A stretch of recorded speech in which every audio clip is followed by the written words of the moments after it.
Hello guys and welcome back to our channel. In today's tutorial, I'm going to show you how to protect a PDF using a password in iLovePDF in 2026. So let's jump right in. Now the password protection helps you secure personal documents, contracts, financial records, or confidential files.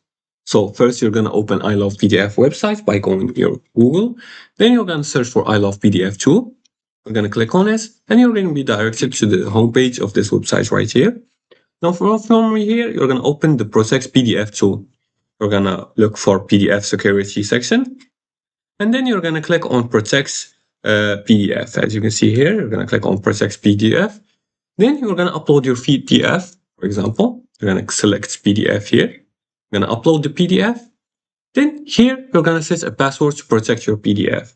You're going to enter a strong password, for example, 123, like this.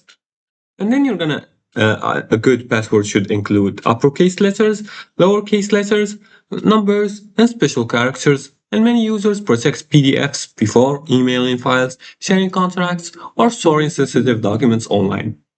Another huge tip is saving your password somewhere secure because losing it may prevent access to the document later.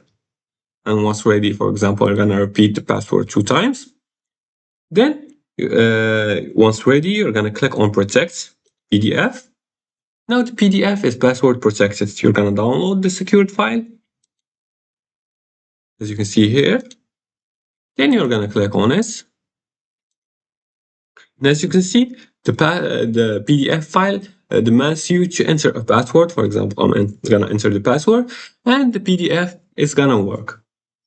Now, finally, the password protection adds an important layer of security to your documents. And that's it. Now you know how to protect your password, how to protect your PDF using your password in iLovePDF. And if this tutorial helped you, leave a like and subscribe and comment below the video if you have further more questions about this topic. Thanks for watching and see you again in the next tutorial.